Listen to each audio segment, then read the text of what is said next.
Hello friends, welcome to my YouTube channel, Poverty Hill Adventures. Today's video, hopefully you can hear me over the winds, it's pretty windy out here, is another odds and ends video, or as I like to call them, oddments.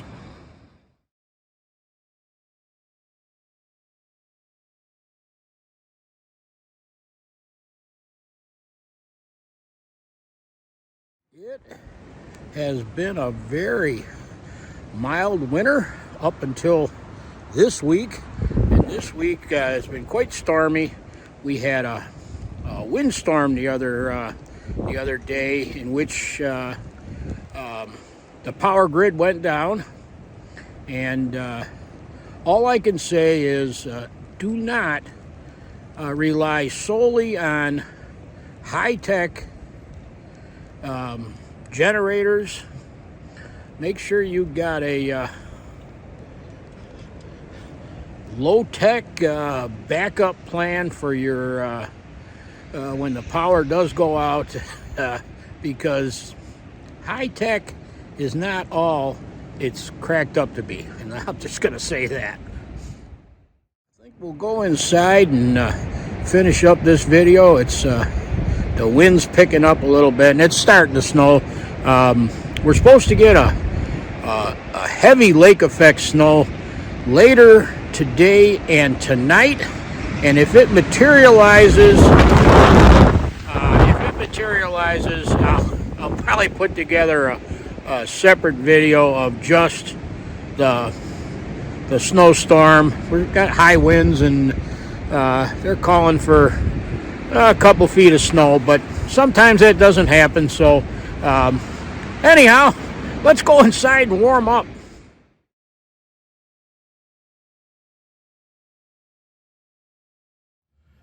Before I came in the house, I stopped by our mailbox, and it's always a good day when you find the latest fur, fish, and game in your mailbox. So that'll give me something to do, read that magazine today with the stormy weather. I'll sit back in the nice warm house and read my latest fur, fish, and game.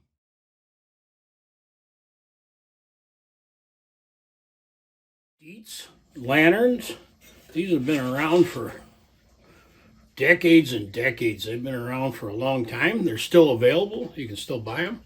They're relatively inexpensive. They run on either kerosene or lamp oil. This one is the Little Wizard model, and they're basically trouble-free. I mean, occasionally you have to change the lamp wick on them, and of course you got to make sure you got fuel for them, but they're very economical to run.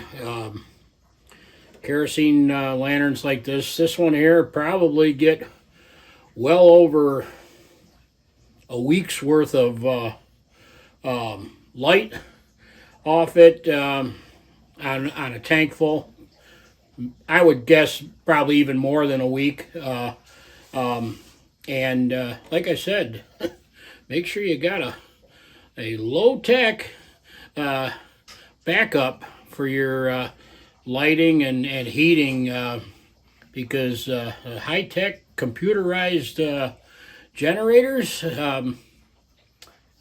they're great when they work, but they don't always work.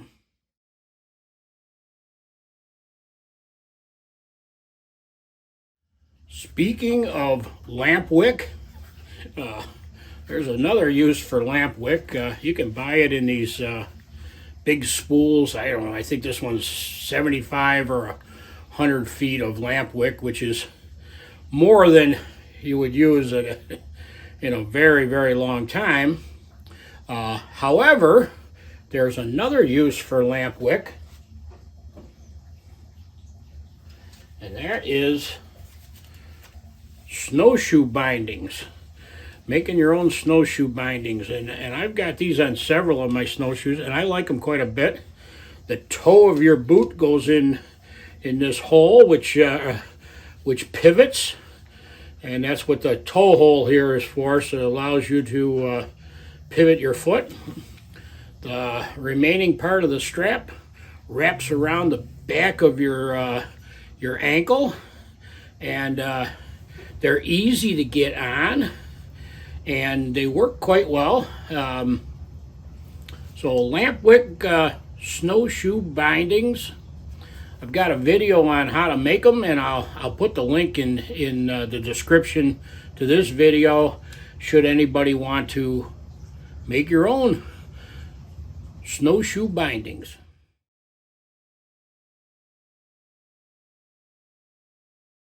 Speaking of snowshoes, I've got several, that I've acquired over the years, and I love the old traditional wood frame with the rawhide lacing on them, and they're great. I mean, I love them the way they look. I love the way they work. However, if I could only have one pair of snowshoes, and I needed those snowshoes to do everything and be very reliable, I would go with these military style magnesium frame, aircraft cable webbing on them. They're damn near indestructible, and like I said, if I could only choose one pair of snowshoes, this would be it.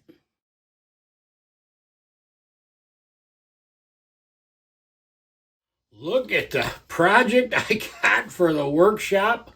This is what's referred to as a peavey. And with the shorter handle, it was probably used in a sawmill. For those of you who aren't familiar with this tool, it clamped onto a log, and with the lever you were able to rotate the log. And this one is in outstanding shape. Still has some of the original paint on it. Just some very minor surface rust. And we're going to give it a cleanup and get it back to Joe as quick as we can. It's very cool.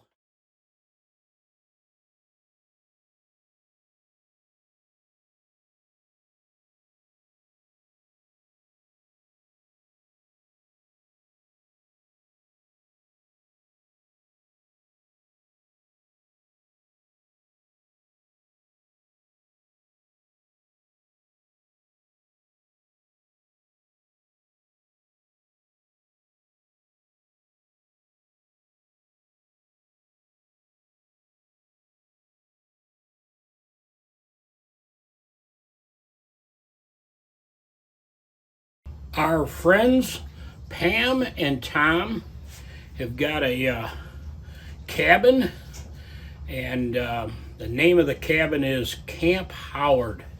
And Pam's grandfather built the log cabin. It's very cool, and here's a picture of it. And I also did a saw painting for them of Camp Howard.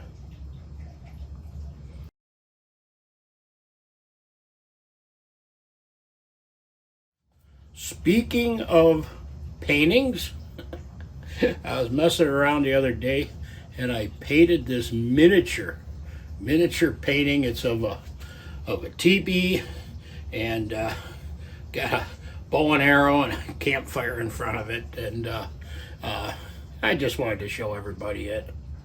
One more thing I gotta do before the snowstorm hits is I've gotta go out and fill up my bird feeder, make sure that my feathered friends are all taken care of. It sounds like we're gonna get the storm, and if we do, like I said, I'll put together a video for everybody on it, especially for our southern friends, guys like David from Texas and stuff that aren't used to seeing snow. They can get a look at it and see what what it's all about.